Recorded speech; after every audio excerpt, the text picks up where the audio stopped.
Waalaikumsalam warahmatullahi wabarakatuh. Alhamdulillahilladzi alafa baina qulubi ibadihi fa asbahu bi ni'matihi ikhwana wa naza'a ma fi sudurihim min ghillin fa dhallu fid dunya asdiqa'a wa akhdana wa fil akhirati rufaqa'a wa khallana. Wassalatu wassalamu ala sayyidina Muhammadin akmalan nasi khalqan wa khuluqan wa imana wa ala alihi wa ashabihi alladhina ittaba'u wa qatadu bihi qawlan wa fi'lan wa 'adalan wa ihsana. Amma ba'd. Hadratal mukarramin, para alim yang saya muliakan, wabil khusus beliau Ustaz Amin Zubaidi yang mudah-mudahan senantiasa dilimpahkan rahmat atas beliau, senantiasa diberi kesehatan, rezekinya lancar, amin ya rabbal alamin. Bapak Ustaz Ilzam, Bapak Solehan, Bapak Nadim yang saya hormati, ibu-ibu yang sama-sama mengharap rahmat Allah. Alhamdulillah, senantiasa kita memanjatkan puji syukur kehadirat Allah Subhanahu wa taala, karena Allah yang senantiasa melimpahkan nikmat, dan semuanya nikmat itu yang berhak dipuji hanya Allah Subhanahu wa taala. Alhamdulillah itu artinya adalah segala puji bagi Allah. Jadi memangnya puji itu ada berapa kok segala, kan begitu. Puji itu ada 4, yaitu pujinya Allah kepada Allah, pujinya Allah kepada makhluk, pujinya makhluk kepada Allah, pujinya makhluk kepada makhluk. Jadi Allah memuji diri sendiri yang pertama. Banyak dalam Al-Quran, innallaha sami'un basir, Allah maha mendengar dan Allah maha melihat. Itu Allah memuji diri sendiri. Innallaha ala kulli syai'in qadir, sesungguhnya Allah atas segala sesuatu itu berkuasa. Itu Allah memuji kepada Allah sendiri. Kemudian yang kedua, Allah memuji kepada makhluknya. Allah Subhanahu wa taala berfirman, wa innaka la'ala khuluqin 'adzim, dan sesungguhnya kamu Muhammad itu di atas puji pekerti yang agung. Itu Allah memuji kepada baginda Nabi sallallahu alaihi wasallam, makhluknya. Kemudian makhluk memuji kepada Allah, yaitu ketika kita berdoa, banyak kita berdoa, ya Allah, Engkau yang menguasai jagat raya ini ya Allah, segala puji hanya milik-Mu ya Allah. Ini makhluk memuji kepada Allah. Kemudian yang keempat adalah makhluk kepada makhluk, yaitu ketika kita melihat istrinya, mungkin kamu kok makin hari makin cantik aja sayang. Nah, ini adalah puji makhluk kepada makhluk. Atau memuji kawannya, wah makin hari kok kamu makin gendut saja, makin ganteng saja. Ini makhluk kepada makhluk. Lah empat puji itu semuanya adalah lillah. Semuanya itu bagi Allah. Allah memuji Allah, jelas. Allah memuji hambanya, yaitu memuji baginda Nabi. Itu adalah karena yang menjadikan baginda Nabi akhlaknya baik, agung, itu juga Allah Subhanahu wa taala. Jadi sesungguhnya Allah yang memuji Allah sendiri, kan begitu. Allah memuji makhluk seperti itu. Makhluk memuji Allah, yang menggerakkan bibir kita untuk memuji Allah itu juga Allah. Nah, jadi semuanya Allah. Kemudian makhluk memuji kepada makhluk. Kita memuji istri, kamu cantik. Yang menggerakkan bibir kita Allah, yang menjadikan istrinya itu cantik juga Allah Subhanahu wa ta'ala. Jadi kita itu nggak ada apa-apanya sebenarnya. Kalau nggak digerakkan kita oleh Allah, kita nggak akan bisa bergerak. Duduk di majelis seperti ini, kita bicara-bicara kebaikan, ini semata-mata juga adalah yang menggerakkan Allah Subhanahu wa taala. Tanpa digerakkan oleh Allah, kita juga tidak akan mampu baca Quran, duduk di majelis taklim, nggak ada mampu. Buktinya banyak sekali yang kita tidak mampu. Kita kepingin tapi tidak mampu, itu juga banyak sekali. Oleh karenanya tidak ada saat atau waktu yang terlewat kecuali kita tetap mensyukuri daripada nikmat Allah Subhanahu wa taala. Shalawat salam semoga senantiasa dilimpahkan kepada panutan umat, yaitu baginda Nabi Agung Muhammad SAW beserta keluarga dan para sahabat-sahabatnya.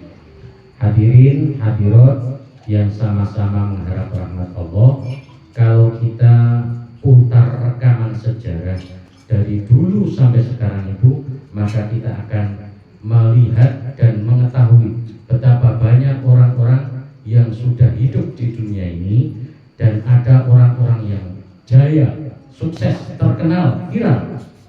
Ada orang yang terkenal hebat karena kekuasaannya yang luas, sebagaimana Fir'aun.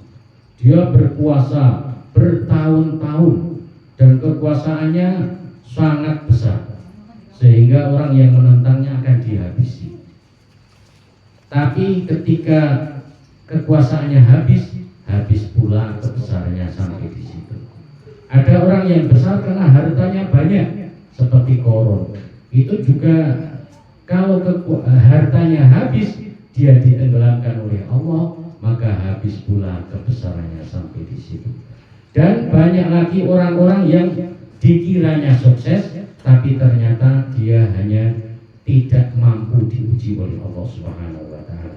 Nah, kita ini sekarang yang hidup saat ini juga tidak lepas daripada ujian Allah. Allah berfirman, Tabarakalladzi biyadihil mulku wa huwa ala kulli syai'in qadir, alladzi khalaqal mauta wal hayata liyabluwakum ayyukum ahsanu amala. Jadi kita ini Allah Subhanahu wa taala yang menciptakan, yang menghidupkan, yang mematikan. Untuk apa hidup kita ini? Yaitu liyabluwakum ayyukum ahsanu amala. Untuk menguji kamu, siapa di antara kamu itu yang ahsanu amala, yang paling baik amalnya. Allah tidak melihat aktsaru mala, yang paling banyak hartanya, tidak yang paling luas kekuasaannya, tidak, tapi ahsanu amala. Maka bagaimana menyikapi kehidupan kita ini? Imam Ibnu Athaillah berkata dalam kitabnya, yaitu Al-Hikam, Bismillahirrahmanirrahim, faqatuka laka dzatiyatun wa wurudul asbabi mudzakkiratul laka bima khafiya 'alaika minha. Jadi kefakiranmu itu adalah watak bagimu.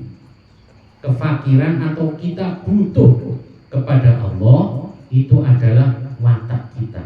Memang manusia diciptakan dengan bergantung hanya kepada Allah Subhanahu wa taala.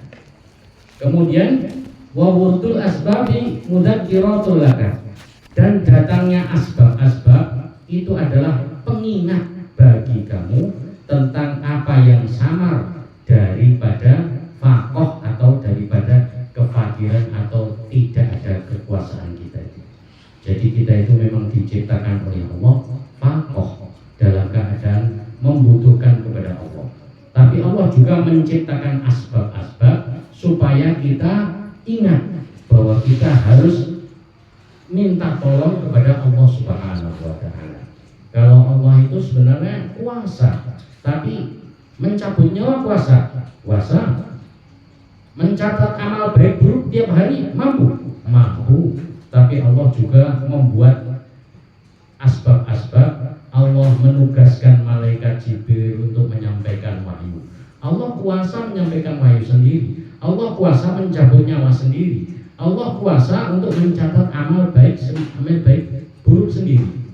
Allah bisa juga memberi hidayah tanpa utusan-utusan, tanpa rasul-rasul. Tapi Allah buat seperti itu, asbab-asbab itu adalah untuk pelajaran bagi kita.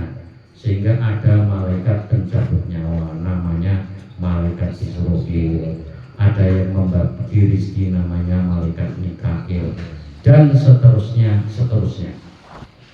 Maka sebenarnya Allah Subhanahu wa Ta'ala melakukan hal-hal semuanya itu untuk menjadi pengingat bagi kita.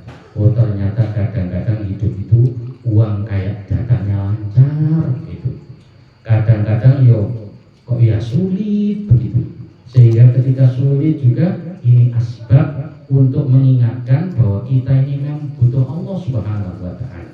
Maka permohonannya ditambah, ditingkatkan. Loh, kok wiridan kalau pas sulit aja? Ya alhamdulillah masih ingat kepada Allah daripada kita ingu tuyul, ya. Kalau pusing kok terus ngingu tuyul, terus sering ndike kampungnya Mas Ngadim iki Karangbolong. Regone Nyiroro Kidul ya. Nah, kan bahaya itu. Nah, kita mohon bahwa itu untuk mengingatkan kita bahwa asbab-asbab yang diciptakan dibuat oleh Allah Subhanahu wa Ta'ala, mengingatkan kita, oh ternyata Allah memberikan asbab-asbab semuanya itu.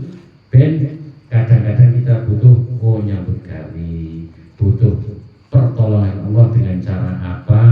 Nah, ini kita tidak lepas daripada Allah Subhanahu wa Ta'ala, karena sifat asli kita itu tadi adalah memang diciptakan kita itu watet iki memang lemah, artinya butuh kepada pertolongan Allah Subhanahu wa Ta'ala. Ketika Allah Subhanahu wa Ta'ala menciptakan kita semacam itu untuk menguji kita bahwa kita ini sebenarnya makhluk surga, ya kan? Nabi Adam diciptakan oleh Allah di surga.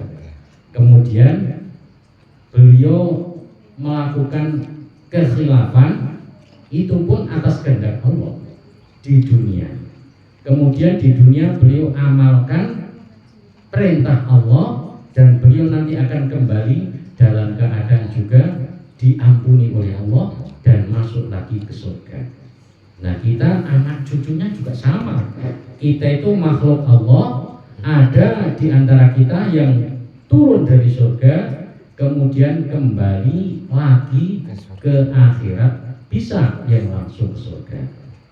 Tapi ada lagi orang-orang ternyata setelah dari surga turun ke dunia melakukan maksiat, jarang ibadah, baca Quran malas, hari-hari cuman HP yang dipegangi, TV yang diplototi, maksiat yang jadi hobi.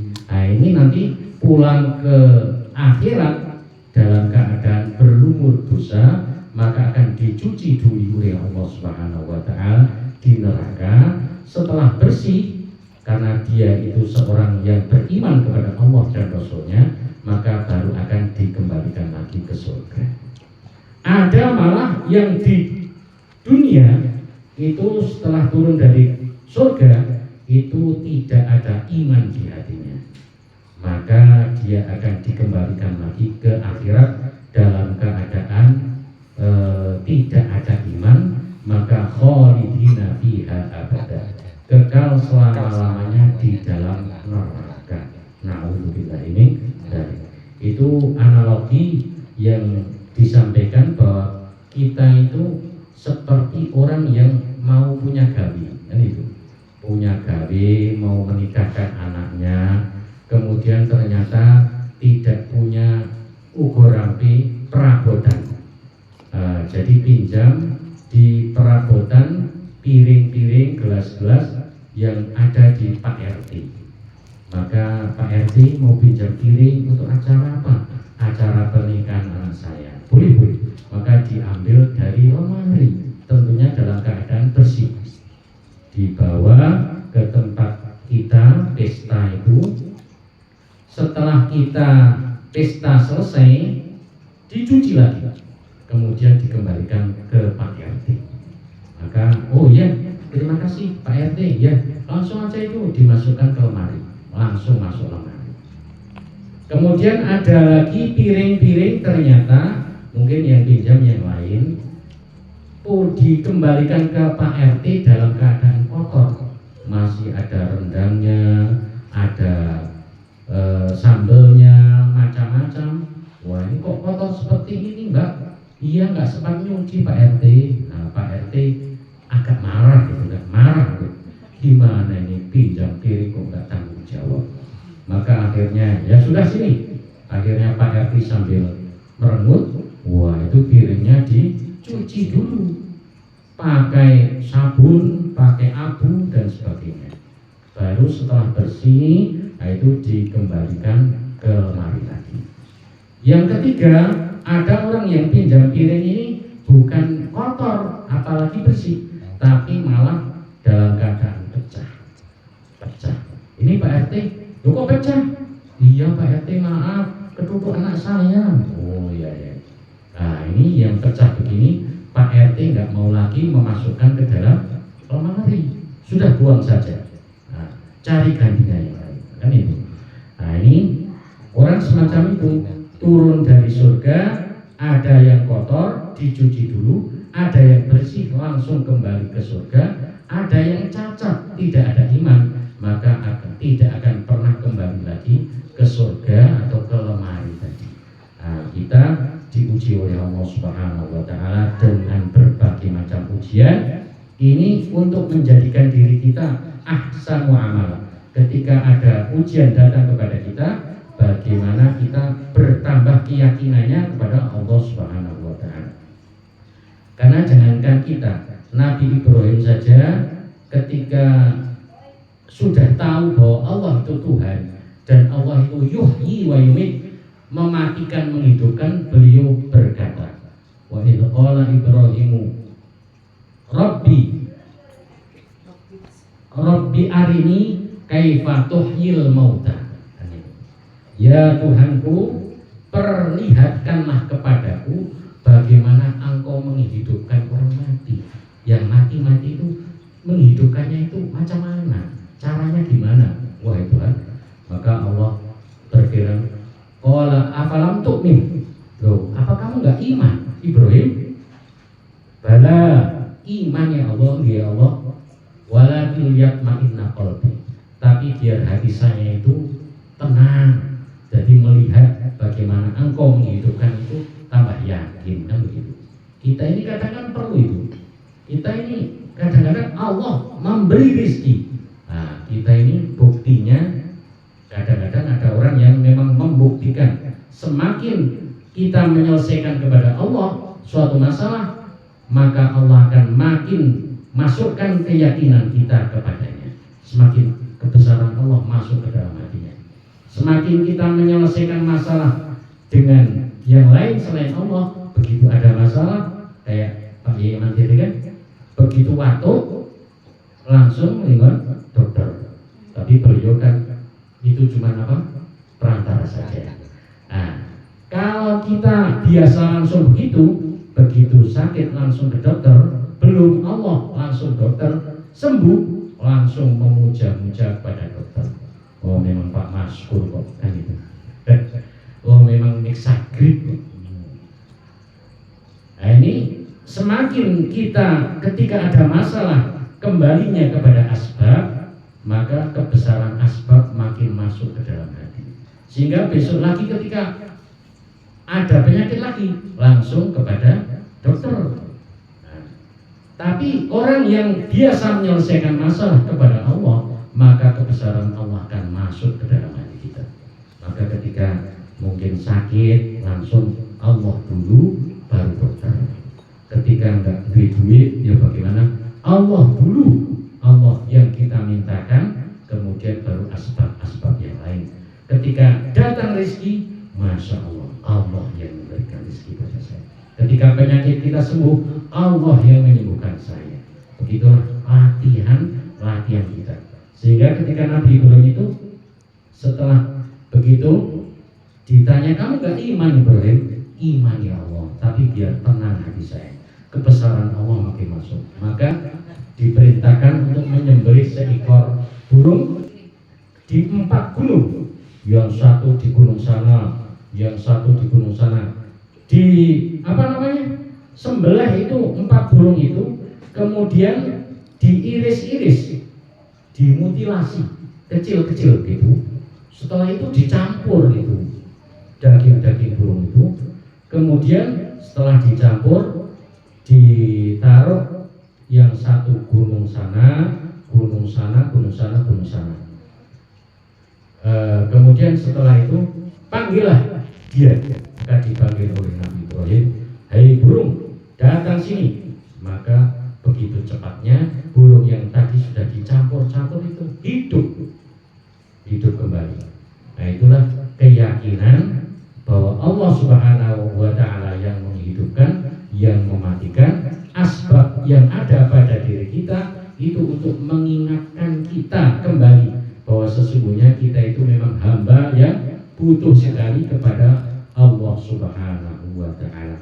Apa yang samar pada diri kita itu mudzakirat. Allah memberikan asbab-asbab ketika kita sakit, ya ke dokter, tapi itu setelah kita ingat kepada Allah Subhanahu wa Ta'ala. Hidayah itu milik Allah, tapi Allah juga menurunkan dan mengutus para rasul, para nabi. Ketika Sayyidina Umar masuk Islam, itu kan beliau memang sangat diharapkan keislamannya. Tapi ya itu asbabnya itu ada. Ketika beliau ada sayembara, siapa yang mau bunuh Muhammad? Saya. Wah, maka orang lain, betul Umar, engkaulah yang pantas membunuh Muhammad. Engkau ini orang yang gagah, keras, dan Muhammad pasti akan tumbang di tangan. Baik, maka Umar bin Khattab itu kemudian langsung pergi menghunus pedang, membawa pedang, dan di jalan ketemu dengan Sa'ad bin Abi Waqqas yang saat itu sudah masuk Islam. Maka ditanya, "Umar, mau kemana kamu? Kayaknya kok buru-buru." "Ya, aku mau bunuh Muhammad." "Loh, kok bunuh Muhammad ini?" "Ya, dia itu pengacau. Kita dulunya rukun aman. Gara-gara dia kita jadi terpecah belah." Kamu itu nanti kalau bunuh Muhammad akan dikeroyok hari. Sama siapa? Ya kabilah Muhammad, Bani Hashim, Bani Muthalib, dan kamu juga akan terbunuh nanti. Kamu itu malah ngomong gitu. Kamu sudah masuk Islam juga ya? Iya, aku sudah masuk Islam. Maka Umar langsung marah, kemudian mengurus badannya, gelut atau berkelahi, duel sama Sa'ad bin Abi Waqqas itu.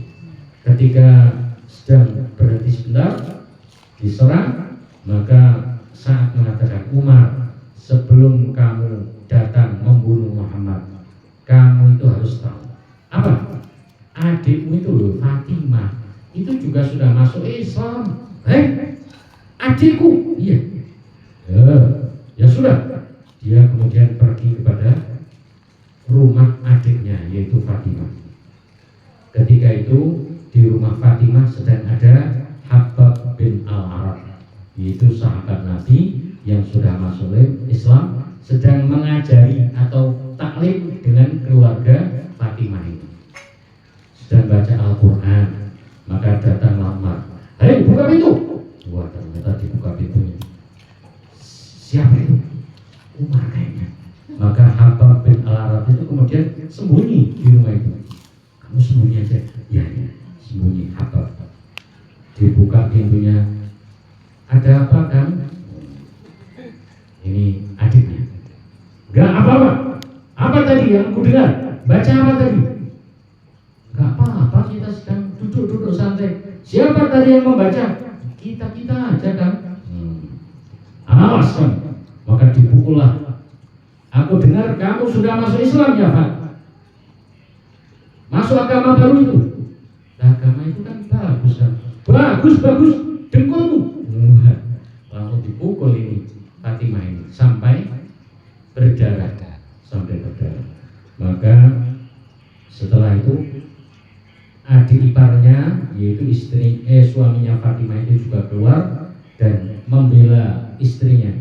"Kok Kang Umar itu gimana? masa adikmu dipukul? Kamu juga. Akhirnya dipukuli sampai parah. Maka Fatimah kemudian mengatakan, wahai Kang Umar, silahkan kakang mau bunuh kami, silahkan engkau hajar kami, tapi sesungguhnya agama yang kami peluk ini adalah agama yang baik. Apa salahnya kita memeluk agama Islam ini? Silahkan kau bunuh. Maka Umar itu kemudian malu gitu. Iya ya, aku kok malah mukuli adikku sendiri. Maka akhirnya Umar kemudian agak sadar mikir, tadi yang kamu baca itu apa? Itu Al-Quran. Mana? Aku lihat. Nggak boleh.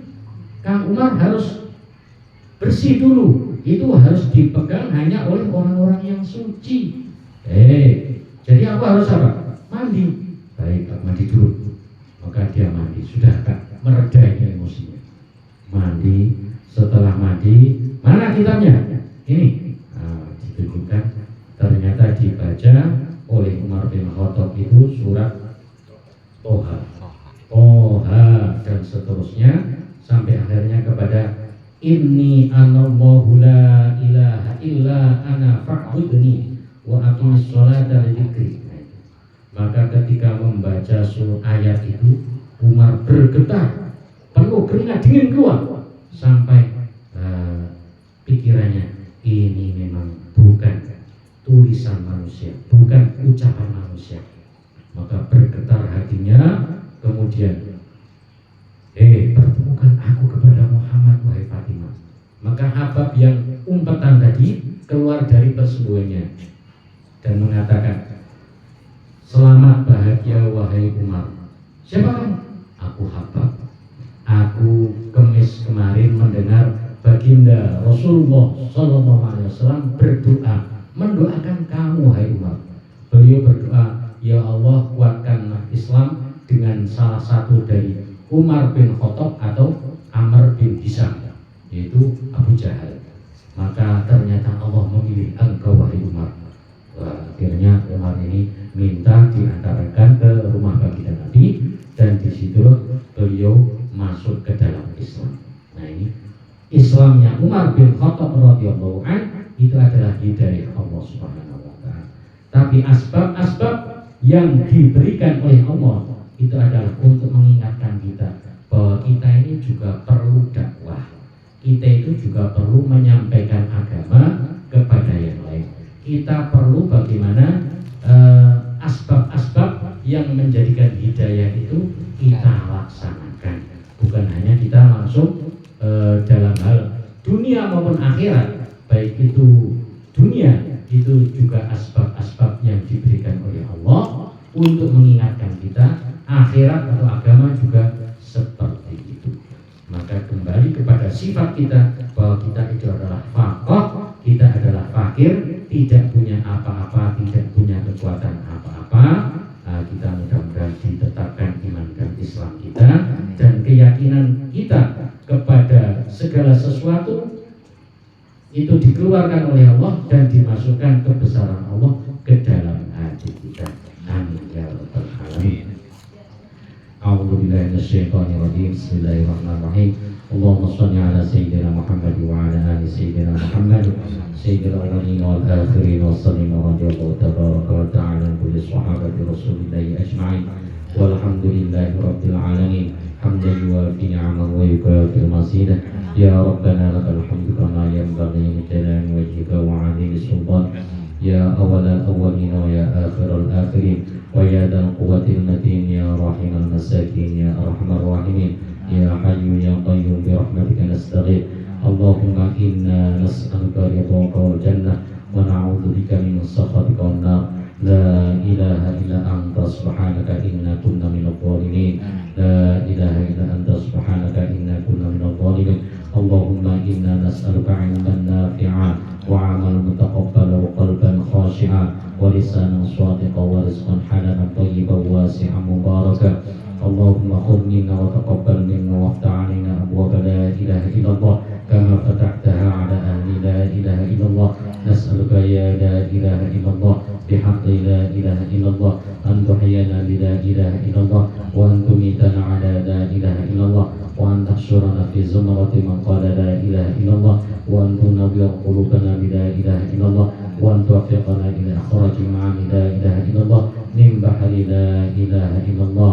اللهم اختم لنا بالإيمان واختم لنا بالإسلام واختم لنا بالخير واختم لنا بحسن الخاتمة ولا تختم علينا بسوء الخاتمة.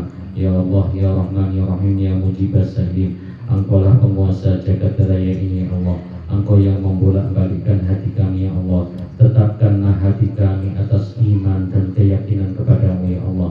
Matikanlah kami dalam keadaan iman ya Allah.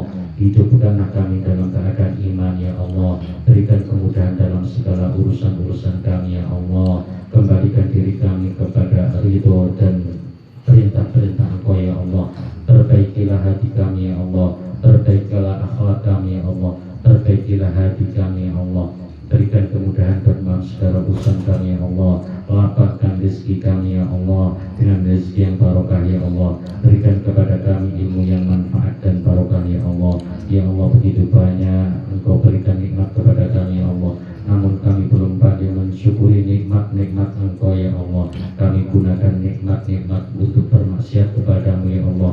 Kami gunakan nikmat-nikmat-Mu ya Allah untuk meninggalkan perintah-perintah-Mu ya Allah. Al-Quran yang Kau turunkan kepada kami ya Allah jarang kami sentuh ya Allah, jarang kami baca ya Allah. Kami tinggalkan perintah-Mu ya Allah, kami jalankan larangan-larangan-Mu ya Allah.